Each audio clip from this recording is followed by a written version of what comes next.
ಇಲ್ಲಿ ದಾಸ್ ಅವರ ಮಗು ಹಾಗೂ ಭೀಮಣ್ಣ ಅವ್ರ ಮಗು ಆಟ ಆಡ್ತಾರೆ. ಸರ್ ನನ್ ಮಗಳ ಬಗ್ಗೆ ನಿಮ್ಗೆ ಹೆಂಗ್ ಗೊತ್ತು ಸರ್? ನಿಮ್ಮ ಮನೆ ಆಚೆ ಕಡೆ ಒಣಗಾಕಿರುವಂತ ಬಟ್ಟೆಗಳು ಹಾಗೆ ಇಲ್ಲಿ ಕೆಲವೊಂದು ಆಟ ಸಾಮಾನುಗಳು ನಿಮ್ ಮಗಳದಲ್ವಾ? ನೀವ್ ಯಾಕೆ ನಿಮ್ಗೆ ಮಗಳಿರುವಂತ ವಿಚಾರ ನನಗೆ ಹೇಳಿಲ್ಲ? ಸರಿ, ಆ ವಿಚಾರಕ್ಕೆ ನಾನು ಆಮೇಲೆ ಬರ್ತೀನಿ. ನೀವು ಇಲ್ಲಿ ಮಕ್ಕಳು ಆಟ ಆಡ್ತಿದ್ದಾಗ ಮೇಡಮ್ ನೀರ್ ಖಾಲಿ ಆಗಿದೆ, ಮೋಟರ್ ಆನ್ ಮಾಡು ಅಂತ ಹೇಳಿದಾಗ ನೀವ್ ಇಲ್ಲಿಂದ ನೀವು ಹೊರಡ್ರನ್ನ ನೋಡಿ ಮಕ್ಕಳು ತಮ್ಮನ್ನ ಬೇಡ ಅನ್ನೋದಕ್ಕಾಗಿರ್ಬೋದು, ತಡೆಯೋದಕ್ಕಾಗಿರ್ಬೋದು ಯಾರು ಇಲ್ಲ ಅಂತ ಗೊತ್ತಾದ್ಮೇಲೆ ಉಯ್ಯಾಲೆ ಹತ್ರ ಆಟ ಆಡೋದಕ್ಕೆ ಬರ್ತಾರೆ. ಇಲ್ಲಿ ಸ್ವಲ್ಪ ಆಟ ಆಡ್ಕೊಂಡು ಖುಷಿಯಾಗಿ ಎಂಜಾಯ್ ಮಾಡ್ತಿದ್ದ ಟೈಮ್ ನ ಕಳ್ಳರು ಅಲ್ಲಿ ಕಾರ್ ನಿಲ್ಲಿಸ್ಕೊಂಡು ಅಬ್ಸರ್ವ್ ಮಾಡ್ತಾನೆ ಇರ್ತಾರೆ. ಮಕ್ಕಳಿಗೆ ಸ್ವಲ್ಪ ಹೊತ್ತಾದ್ಮೇಲೆ ಕಣ್ಣ ಮುಚ್ಚಾಲೆ ಆಗಿರ್ಬೋದು ಅಥವಾ ಐಸ್ ಪೈಸ್ ಆಗಿರ್ಬೋದು ಆಡೋದಕ್ಕೆ ಅಂತ ಆಸೆ ಆಗುತ್ತೆ. ಸೊ ಮಕ್ಕಳು ಇಲ್ಲಿಂದ ಕಣ್ಣ ಮುಚ್ಚಾಲೆ ಆಡ್ಬೇಕು ಅಂತ ಹೇಳಿ ಈ ಡೈರೆಕ್ಷನ್ ಅಲ್ಲಿ ಓಡೋಗಿ ಔಸ್ಕೊಳ್ಳೋದಕ್ಕೆ ಹೋಗ್ತವೆ. ದಾಸ್ ಅವರ ಮಗು ಈ ದಾರಿಲೇ ಓಡ್ ಬಂದಿದೆ, ಬಚ್ಚಿಟ್ಕೊಳ್ಳೋದಕ್ಕೆ ಈ ಮರದ ಹತ್ರ ಕುತ್ಕೊಂಡು. ಆದ್ರೆ ಸೀನಪ್ಪ ಅವ್ರ ಮಗು ಹಿಂದೆ ಬರ್ತಿರೋದನ್ನ ನೋಡಿ ಇಲ್ಲಿಂದ ತಪ್ಪಿಸ್ಕೋಬೇಕು ಅಂತ ಓಡೋಗೋ ಪ್ರೋಸೆಸ್ಸಲ್ಲಿ ಚಪ್ಪಲ್ನ ಬಿಟ್ಟಿದ್ರು. ಮಕ್ಕಳು ಆಟ ಆಡ್ಕೊಂಡು ಇದೇ ದಾರಿಲಿ ಮುಂದೆ ಹೋಗ್ಬೇಕಾದ್ರೆ ಮಕ್ಳಿಗೋಸ್ಕರ ಕಾದಿದ್ದ ಕಿಡ್ನಾಪರ್ಸ್ ಗ್ಯಾಂಗ್ ಮಕ್ಕಳು ಬರ್ತಿದ್ ಹಾಗೆ ಅವ್ರನ್ನ ಹಿಡ್ಕೊಂಡು ಗಾಡಿಲಿ ಹಾಕೊಂಡು ಇಲ್ಲಿಂದ ಇದೇ ರೋಡ್ ಅಲ್ಲಿ ಮುಂದೆ ಹೆಪ್ತ. ಮಿಸ್ಟರ್ ದಾಸ್, ನಿಮ್ಮ ಮಗು ಕಳ್ದೋಗಿದೆ ಅಂತ ನೀವು ಬಂದು ನನ್ ಕಂಪ್ಲೇಂಟ್ ಕೊಟ್ಟು, ಆದ್ರೆ ಸೀನಪ್ಪ ಅವ್ರ ಮಗುನೂ ಕಳ್ದೋಗಿದೆ ಅನ್ನೋದನ್ನ ಯಾಕೆ ನನಗೆ ಮುಚ್ಚಿಟ್ರಿ? ಯಾಕೆ ಅಂತ ಹೇಳಿದ್ರೆ ಅವರ ಮಗು ಕಳ್ದೋಗಿದೆ ಅಂತ ನನಗ್ ಗೊತ್ತಾಯ್ತು ಅಂದ್ರೆ ಅವರ ಮಗುನ ಹುಡ್ಕೋದಕ್ಕೆ ಪ್ರಯತ್ನ ಪಡ್ತೀವಿ, ಅದರಿಂದ ನಿಮ್ಮ ಮಗು ಸಿಗೋದು ಡಿಲೇ ಆಗತ್ತೆ ಅಂತಲ್ವಾ? Sorry sir. ನೋಡಿ, ಈಗ ನಿಮ್ಮ ಮನಸ್ಥಿತಿ ಹೇಗಿರುತ್ತೆ ಅಂತ ನನ್ಗೆ ಅರ್ಥ ಆಗತ್ತೆ, ಆದ್ರೆ ಇದು ತಪ್ಪಲ್ವಾ? ದಯವಿಟ್ಟು ಈ ಒಂದು ವಿಚಾರದಲ್ಲಿ ಇನ್ನೊಂದ್ಸಲಿ ನಾ ಸುಳ್ಳು ಹೇಳ್ಬೇಕು. ಸಾರಿ, ಇನ್ ಮುಂದೆ ಯಾವ್ದೇ ತರ ಇನ್ಫಾರ್ಮೇಶನ್ ನಿಮಗೆ ಗೊತ್ತಾಯ್ತು ಅಂತ ಇಮಿಡಿಯೇಟ್ ಆಗಿ ನನ್ಗೆ ನೀವು ಹೊರಡು. ಮಿಸ್ಟರ್ ಅಜಿತ್ ಕುಮಾರ್, ಇಮಿಡಿಯೇಟ್ ಆಗಿ ಮಂಡ್ಯ ಟೋಲ್ಕ್ ಹೋಗಿ ನಾನು POD ಹತ್ರ ಮಾತಾಡ್ತೀನಿ. ನೀವು ಅಲ್ಲಿಗೆ ರೀಚ್ ಆಗಿದ ತಕ್ಷಣ ಮಂಡ್ಯದಿಂದ ಬೆಂಗಳೂರಿಗೆ ಹೋಗ್ತಾ ಇರುವಂತ ವೆಹಿಕಲ್ಸ್ ಹಾಗೆ ಮಂಡ್ಯದಿಂದ ಮೈಸೂರಿಗೆ ಹೋಗ್ತಿರುವಂತ ವೆಹಿಕಲ್ಸ್ CCTV ಫುಟೇಜ್ ನ ಇಮಿಡಿಯೇಟ್ ಆಗಿ ಕಲೆಕ್ಟ್ ಮಾಡ್ಕೊಂಡು ಸ್ಟೇಷನ್ ಬಂದ್ಬಿಡಿ. Okay sir. ಅಜಿತು ಸರ್ ಹೇಳ್ದಾಗೆ ಬೇಗ ಹೋಗಿ ಫುಟೇಜ್ ಎಲ್ಲ ತಗೊಂಡು ಬೇಗ ವಾಪಸ್ ಬಂದ್ಬೇಡ, ಸರಿನಾ? ನಡಿ ಹೋಗೋಣ. ಹಲೋ ಸರ್, ನಾನು ಅಜಿತ್ ಕುಮಾರ್ ಹೇಳಿದ್ರು, ನಿಮ್ಗೆ ಯಾವ್ದೇ ತರ ಇನ್ಸ್ಟ್ರಕ್ಷನ್ಸ್ ಗೊತ್ತಿಲ್ವಲ್ಲ? ಹೌದು ಸರ್, ಆದ್ರೆ ನಾನು ಅಜಿತ್ ಕುಮಾರ್ ಇಬ್ರು ಒಂದೇ ಅಲ್ವಾ ಸರ್? ಒಂದೇ ಅಂದ್ರೆ ನಿಮ್ ಕೈ ಕೆಳಗಡೆ ಕೆಲಸ ಮಾಡ್ತಾ ಇರೋ ಟ್ರೈನಿ ಪೊಲೀಸ್ ಅಲ್ವಾ ಸರ್? ಒಬ್ರಿಗೆ ಹೇಳಿದ್ರೆ ಇನ್ನೊಬ್ರಿಗೆ ಅಪ್ಲೈ ಆಗತ್ತಲ್ವಾ ಸರ್? ಅಜಿತು ಸರ್ ಕೊಟ್ಟಿರೋದು ಬರೀ 48 ಗಂಟೆ ಮಾತ್ರ, ಅದ್ರಲ್ಲಿ 4 ಗಂಟೆ 11 ನಿಮಿಷ ಎಗ್ರು ಹೋಗ್ಬಿಟ್ಟಿದೆ. ನಾವು ಬೇಗ ಹೋಗಿ ಹುಡ್ಕೋಣ, ಸರಿನಾ ಸರ್? ನಾವು ಬರ್ತೀವಿ ಸರ್. ಅಜಿತು ಬಾ ಹೋಗೋಣ, ಬೇಗ ಬಾ. Yeah, I'll be there. You go ahead and prep for the surgery. Yeah. Nachchi, I am sorry Nachchi. ನಾನ್ ಅನಾಯ ಬಗ್ಗೆ ಮಾತಾಡಿ ನಿನ್ ಹಳೆ ವಿಚಾರ ಕೆಣಕ್ಬಾರ್ದಿತ್ತು. I am really sorry Nachchi. Nachchi ನಿನ್ಕೋ ನಚ್ಚಿ. ಅಂಜು, ಏನಾಯ್ತು? Are you okay? ನಂಗೊಂದ್ ಸರ್ಜರಿ ಇದೆ, ಇಮಿಡಿಯೇಟ್ ಆಗಿ ಹಾಸ್ಪಿಟಲ್ಗೆ ಹೋಗ್ಬೇಕು. ಹೋಗ್ ಬರ್ತೇನೆ. ನಚ್ಚಿ ನಿಂತ್ಕೋ. ಇವ್ರ ಅಣ್ಣನೇ ಕೋಪಿಷ್ಟ ಅನ್ಕೊಂಡ್ರೆ ಇವನು ಅವನ್ಕಿಂತ ದೊಡ್ಡ ಕೋಪಿಷ್ಟ. ಹೇಗಪ್ಪ ಇವನ್ನ ಕೂಲ್ ಮಾಡೋದು? ಸರ್, ನೀವ್ ಹೇಳ್ದಾಗೆ ಮಂಡ್ಯದಿಂದ ಬೆಂಗಳೂರು, ಮಂಡ್ಯದಿಂದ ಮೈಸೂರು ಓಡಾಡ್ತಾ ಇರೋ ಎಲ್ಲಾ ಗಾಡಿಗಳ ಫುಟೇಜ್ ನಾವು ತಗೊಬಂದಿದ್ದೀವಿ ಸರ್. ಹಾಗೆ ನೀವು ಹೇಳಿರೋ ವೆಹಿಕಲ್ ಮೂವ್ಮೆಂಟ್ಸ್ ಎಲ್ಲ ಟ್ರ್ಯಾಕ್ ಮಾಡಿದ್ವಿ, ಎಲ್ಲಾ ಡೀಟೇಲ್ಸ್ ಈ ಪೆನ್ ಡ್ರೈವ್ ಅಲ್ಲಿ. Good job. ಅಲ್ಲ, ನನ್ ಗೆಸ್ ಕರೆಕ್ಟ್ ಆಗಿದೆ. ಅವತ್ ಕಿಡ್ನಾಪ್ ಆಗಿರೋದು ಒಂದು ಮಗು ಅಲ್ಲ, 2 ಮಗು. ಮಂಡ್ಯ ಟೋಲ್ ಗೇಟ್ ದಾಟಿ ನೆಕ್ಸ್ಟ್ ಟೋಲ್ ಗೇಟ್ ಗೆ ಕ್ರಾಸ್ ಆಗಿಲ್ಲ ಅಂತ ಹೇಳಿದ್ರೆ ಈ 2 ಟೋಲ್ ಗಳ ಮಧ್ಯೆನೆ ಅವ್ರಿದ್ದಾರೆ ಅಂತ ಆಯ್ತು. ಆದ್ರೆ ಎಲ್ಲಿದ್ದಾರೆ? ಎಸ್, ಈ ಟೋಲ್ ಇಂದ ಆಚೆ ಬರ್ತಾ ಇದ್ದಂಗೆನೆ 8 ಕಿಲೋಮೀಟರ್ ಇಲ್ಲ 9 ಕಿಲೋಮೀಟರ್ ರೇಡಿಯಸ್ ಅಲ್ಲಿ ಒಂದು ರಿಮೋಟ್ ಏರಿಯಾ ಇದೆ. ಆ ಊರಿನ ಹೆಸರು ರಾಜಗಿರಿ ಅಂತ. ಇಮಿಡಿಯೇಟ್ ಆಗಿ ನಾವು ಊರ್ ಏನಾರು ಸೇರ್ಕೊಂತು ಅಂತ ಹೇಳಿದ್ರೆ ಅವ್ರು ಎಲ್ಲೇ ಇತ್ತು ಅಂತ ಹೇಳಿದ್ರು ಅವ್ರನ್ನ ಹಿಡ್ದಾಕ್ಬೋದು. ರೀ ಸದಾನಂದ್ ಸರ್, ಇಮಿಡಿಯೇಟ್ ಆಗಿ ನಮ್ ಟೀಮ್ ನ ಕರ್ಕೊಂಡು ರಾಜಗಿರಿ ಹತ್ರ ಬಂದ್ ಅಂಡ್ ನನ್ನ ಕಮಾಂಡ್ ಗೆ ವೇಟ್ ಮಾಡಿ. ತುಂಬಾ ಸೀರಿಯಸ್ ಆಪರೇಷನ್, ಎಲ್ಲರೂ ಕೇರ್ಫುಲ್ ಆಗಿ ಮೂವ್. ಟೈಮ್ ಇಲ್ಲ, ಬೇಗ ಫಾಸ್ಟ್. Follow me. ಅಣ್ಣ, ಸುತ್ತಮುತ್ತ ಹತ್ತಳ್ಳಿ ಹುಡುಕಿದ್ರು 10 ಮಕ್ಕಳು ಸಿಕ್ಕಿರೋಣ. ಏನೋ 25 ಜನ ಬೇಕಾ? ಇಲ್ಲಿರೋ 10 ಜನ ಮಕ್ಕಳನ್ನ ಮಂಗಳೂರಿಗೆ ಶಿಫ್ಟ್ ಮಾಡ್ತಾ ಇದೀವಿ. ಏಯ್ ಅಲ್ರಣ್ಣ. ಅಜಿತು, ಭೂಮಿ, ಅಜಿತ್ ಸರ್ ನಮ್ ಜೊತೆ ಬಂದಿದ್ರೆ ನಮ್ಗ್ ಸ್ವಲ್ಪ ಸಹಾಯ ಆಗ್ತಿತ್ತಲ್ವಾ? ಓ ಭೂಮಿ, ನಾವ್ ಎಲ್ರು ಒಂದೇ ಕಡೆ ಹುಡುಕ್ತಾ ಕೂತ್ರೆ ಟೈಮ್ ವೇಸ್ಟ್ ಆಗುತ್ತೆ. ಅದಕ್ಕೆ ಅಜಿತ್ ಸರ್ ನಮಗೆ ಒಂಟಿ ಮನೇಲಿ ಬಿಟ್ಟು ಅವ್ರು ಬೇರೆ ಕಡೆ ಹೋಗಿದ್ದಾರೆ.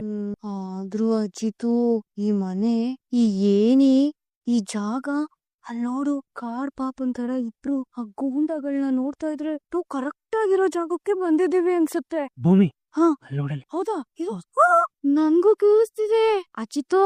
ಭೂಮಿ ಕೇಳಿಸುತ್ತೆ ಸೊಕ್ತಿಗೆ. ಆಯ್ತು ಅಜಿತು, ಮಕ್ಳು ಸೌಂಡ್ ಕೇಳಿಸ್ತಿದೆ ಅಂತ ನೀನು ರೊಚ್ಗೆದ್ ಬಿಡ್ಬೇಡ. ನಾನ್ ಏನ್ ಹೇಳ್ತೀನೋ ಅದನ್ನಷ್ಟೇ ಫಾಲೋ ಮಾಡು ನೀನು. ಬೇಡ ಭೂಮಿ, ನಾನೇನ್ ಹೇಳ್ತೀನಿ ನೀನ್ ಅದನ್ನ ಫಾಲೋ ಮಾಡು. ಬೇಡ ಅಜಿತು, ನಾನ್ ಹೇಳಿದ್ನ ಫಾಲೋ ಮಾಡು. ಭೂಮಿ, ನಿನ್ ಗೊತ್ತಾಗಲ್ಲ, ನಾನ್ ಹೇಳ್ತೀನಿ ಅದನ್ನ ಫಾಲೋ ಮಾಡು. ಓಕೆ, ನೀನೇನ್ ಹೇಳ್ತೀಯಾ ಅದನ್ನೇ ಫಾಲೋ ಮಾಡ್ತೀನಿ. ಗುಡ್. ನೋಡು, ಈಗ್ಲಿಂದ ನಮ್ ಆಕ್ಟಿಂಗ್ ನ ಶುರು ಮಾಡ್ಕೊಳ್ಳೋಣ. ಆಕ್ಟಿಂಗ್, ಸರ್ಚಿಂಗ್ ತಾನೆ? ಅಜಿತು ನಿಜಗದು ಸರ್ಚಿಂಗು, ನನಗಿದು ಆಕ್ಟಿಂಗು. ನಾನು ಆಗ್ಲೇ ಹೇಳದ್ನಲ್ಲ ಅಜಿತು, ನಾನು ಹೇಳಿದಷ್ಟೇ ಮಾಡ್ಬೇಕು ನೀನು. ಓಕೆ ಭೂಮಿ, ನೀಡ್ದಂಗೆ ಮಾಡ್ತೀನಿ. ಬಾಂಬೆ ಮಿಠಾಯಿ, ಬಲೂನ್, ಬಾಂಬೆ ಮಿಠಾಯಿ. ಬಂ ಬಂಬಲೋ ಬೊಮ್ಮೆ ಮಿಠ ಬರೋ ಯಾರು ಬರ್ತಾ ನೋಡಿರೋ ಮಕ್ಳ ಕರ್ಕೊಂಡು ನೋಡಿರೋ ಅಣ್ಣ ಮಕ್ಳಿಗೆ ಬೊಮ್ಮೆ ಮಿಠಾಯಿ ಅಂದ್ರೆ ತುಂಬಾ ಇಷ್ಟ ನಾನು ಕೊಟ್ ಬಂದ್ಬಿಡ್ತೀನಿ ಅಣ್ಣ. ಅಣ್ಣ ಮಕ್ಕಳಿಗೆ ಬಲೂನ್ ಜೊತೆ ಆಡಕ್ಕೆ ಬಲು ಆಸೆ 5 ನಿಮಿಷ ಹಿಂಕೊಟ್ಟು ಹಿಂಗ್ ಹೋಗ್ಬಿಡ್ತೀವಿ. ಇಲ್ಲೇ ಬಂದ್ರ ಅಣ್ಣ ಒಂದೇ ಒಂದ್ ನಿಮಿಷ ಅಣ್ಣ ಹಿಂಗ್ ಬಂದ್ಬಿಡ್ತೀವಿ. ಯಾವ ಮಕ್ಳು ಬರಲಿಲ್ಲ. ಅಲ್ಲ ಅಣ್ಣ ಆಯ್ತಣ್ಣ ನಿನ್ ಕೋಪ ಮಾಡ್ಕೊಬೇಡ. ಬಾ ಅಜಿತು ಬೊಮ್ಮೆ ಮಿಠಾಯಿ. ಏ, ಅಜಿತು ಏಯ್ ಪೊಲೀಸ್ ಆದ್ರೆ ಹೋಗಲೇ ಹತ್ರ ಬಂದ್ರೆ ಕುಳಿದ್ಬಿಡ್ತೀನಿ. ನೋಡು ಏನು ಮಾಡ್ಬೇಡ, ಹೇಳಿದ ಮಾತು ಕೇಳು. ಒಯ್ತಾರಲ್ಲೇ ಒಯ್ತಾರ.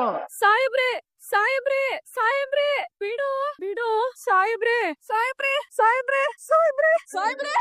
Yes sir. ಏಯ್ ಸಲ್ಲದಿಲ್ಲ ಮರ ಪೂಲ್ದ ಬೋದೆ. ಜೀವಕ್ಕೆ ಜೀವ ಕೊಟ್ಟು ನಿನ್ ಜೊತೆ ನನ್ ಜೀವನ ನಡೆಸಬೇಕು ಅಂತ ನಾನು ನಿನ್ನ ಮದುವೆ ಆದ. ಆದ್ರೆ ನನ್ ಕೈಯಾರೆ ನಿನ್ ಜೀವನ ತೆಗೆಯೋ ಸಂದರ್ಭ ಬರುತ್ತೆ ಅಂತ ನಾನು ಅನ್ಕೊಂಡೇ ಇರ್ಲಿಲ್ಲ. ಈಗ ನನ್ಗಿರೋ ಆಪ್ಷನ್ ಇದೊಂದೇ ಭೂಮಿ. ಆದ್ರೆ ನನ್ನ ಕ್ಷಮಿಸು.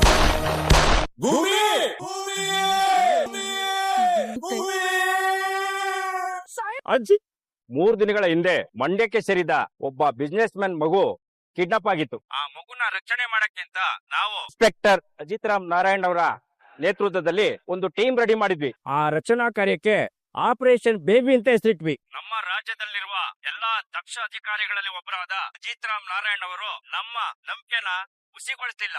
ತಮ್ಮ ಬುದ್ಧಿವಂತಿಕೆಯಿಂದ ಆ ಟೀಮ್ ನ ಚೇಸ್ ಮಾಡಿ ಬಿಸ್ನೆಸ್ ಮ್ಯಾನ್ ಮಗು ಕಿಡ್ನಾಪ್ ಆಗಿತ್ತಲ್ಲ, ಆ ಮಗುನು ಕೂಡ ಸೆಕ್ಯೂರ್ ಮಾಡಿ ಮಗು ಜೊತೆಲಿದ್ದ 9 ಜನ ಮಕ್ಕಳನ್ನು ಕೂಡ ರಕ್ಷಣೆ ಮಾಡಿ ಕರ್ಕೊಂಡ್ ಬಂದಿದ್ದಾರೆ. ಅದು ಅಲ್ಲದೆ ಮಕ್ಕಳನ್ನ ಟ್ರಾಫಿಕಿಂಗ್ ಮಾಡ್ತಿದ್ರಲ್ಲ ನಟೋರಿಯಸ್ ಟೀಮ್, ಅವ್ರನ್ನು ಕೂಡ ಅರೆಸ್ಟ್ ಮಾಡಿ ಕರ್ಕೊಂಡ್ ಬಂದಿದ್ದಾರೆ. ಇದು ನಾವೆಲ್ಲ ಹೆಮ್ಮೆ ಪಡೋ ವಿಷಯ. I congratulate Ajit Ram Narayan and team. ಶ್ರವಣ ಅರೇ ಗಮನಿಸ್ತಾ ಇದ್ದೀರಾ? ಆ ಪ್ರೆಸ್ ಮೀಟ್ ಅಲ್ಲಿ ಅಜಿತ್ ಒಬ್ನೇ ಕಾಣಿಸ್ತಿದ್ದಾನೆ, ಭೂಮಿ ಎಲ್ಲೂ ಕಾಣಿಸ್ತಾನೆ ಇಲ್ವಲ್ಲೋ. ಅಕ್ಕ ಈ ತರ ಎಲ್ಲ ಆಪರೇಷನ್ ಆದ್ಮೇಲೆ ಪ್ರೆಸ್ ಮೀಟ್ ಅಲ್ಲಿ ಸೀನಿಯರ್ಸ್ ಇರ್ತಾರೆ, ಜೂನಿಯರ್ಸ್ ಯಾಕೆ ಹತ್ರ ಬಿಟ್ಕೊಂತಾರೆ ಹೇಳು? ಹಾ ಅದು ಸರಿನೇ ಅಲ್ವಾ? ಶ್ರವಣ ಅದೇನ ಸರಿಯಪ್ಪ, ಆದ್ರೆ ಇಷ್ಟು ದೊಡ್ಡ ಆಪರೇಷನ್ ಆದ್ಮೇಲೆ ಆ ಸಕ್ಸಸ್ ನೋಡಿದ್ಮೇಲೂ ನಮ್ಮ ಅಜಿತ್ ಮುಖದಲ್ಲಿ ಕಳನೆ ಇಲ್ಲ. ಏನು ಆಪರೇಷನ್ ಬೇಬಿ ಟೀಮ್ ಹೋಗಿತ್ತಲ್ಲ, ತುಂಬಾ ಕಷ್ಟ ಆಯ್ತು ಅವ್ರಿಗೆ. ಸೊ ಅಂತವ್ರು ಹಿಡಿಬೇಕಾದ್ರೆ ಅದ್ರಲ್ಲಿ ನಮ್ಮ ಪೊಲೀಸ್ ಟೀಮ್ ಅವ್ರಿಗೂ ಕೂಡ ಒಬ್ಬರಿಗೆ ತುಂಬಾ ಆಕ್ಸಿಡೆಂಟ್ ಕೂಡ ಆಯ್ತು, ಗಾಯಗಳಾಯ್ತು. ಅವರು ಅಟೆಂಡ್ ಮಾಡೋದು. ಪ್ಲೀಸ್ ಹೇಳಿ ಮಾವ. Congrats for the successful operation. ಈಗಷ್ಟೇ ಟಿವಿಲಿ ನೋಡಿದ್ವಿ. ಥ್ಯಾಂಕ್ಸ್ ಮಾವ. ಅಜಿತಾ ಫೋನ್ ಸ್ವಲ್ಪ ಭೂಮಿ ಕೊಡು, ಅವಳಿಗೂ ವಿಶ್ ಮಾಡ್ಬೇಕು. ಮಾವ ಆಕ್ಚುಲಿ ನಾವು ಮಕ್ಕಳನ್ನ ಕಿಡ್ನಾಪ್ ಮಾಡಿದ್ರಲ್ಲ ಗ್ಯಾಂಗ್, ಅವ್ರ ಮೇಲೆ ರೈಡ್ ಮಾಡಿದಾಗ ಭೂಮಿ ಕಾಲ್ಗೆ ಫೈರ್ ಮಾಡ್ದೆ. ಹೇಗೆ ಹೇಳಿದ? Nothing to body. ನಚ್ಚಿ ಅವಳಿಗೆ ಟ್ರೀಟ್ಮೆಂಟ್ ಕೊಡ್ತೀಯಾನೆ. ಅಂಡ್ ನೀವು ಯಾರು ಗಾಬರಿ ಆಗ್ಬೇಡಿ. ಮನೇಲೂ ಅಷ್ಟೇ ಒಂಚೂರು ಸಿಚುಯೇಷನ್ ಹ್ಯಾಂಡಲ್ ಮಾಡಿ. ಅಂದಾಗೆ ನಾನು ಪ್ರೆಸ್ ಮೀಟ್ ಮುಗಿಸ್ಕೊಂಡು ನಿಮಗೆ ಕಾಲ್ ಮಾಡ್ತೀನಿ. ಸರಿಪ, ಹುಷಾರು. ಏನಾಯ್ತು ಶ್ರವಣ? ಆಪರೇಷನ್ ಟೈಮಲ್ಲಿ ಕ್ರಾಸ್ ಫೈರಿಂಗ್ ಆಗಿದೆ, ಭೂಮಿ ಕಾಲ್ಗೆ ಗುಂಡೇಟ್ ಬಿದ್ದಿದೆ. ಈ ಆಪರೇಷನ್ ತುಂಬಾ ರಿಸ್ಕಿ ಹಾಗೂ ಡೇಂಜರಸ್ ಆಗಿತ್ತು. ಅದರಲ್ಲೂ ಎಸ್ಪೆಷಲಿ ಭೂಮಿಯನ್ನು ಟ್ರೈನಿ ಕಾನ್ಸ್ಟೇಬಲ್ ಅವ್ರ ಜೀವನೇ ಪಣ್ಣಕ್ಕಿಟ್ಟು ಈ ಆಪರೇಷನ್ ನ ಸಕ್ಸಸ್ ಮಾಡಿದ್ದಾರೆ ಅಂದ್ರೆ ತಪ್ಪಾಗಲ್ಲ. ಹೇಳಿ ಬೇಡ, ಶಾರದಾ ಮನೆಯಿಂದ ಹೊರ ಬರ್ತಾಳೆ. ಅವಳು ಬರ್ತಿದ್ದಂಗೆ ಎತ್ತಾಕೊಂಡ್ಬಿಡ್ತಿ.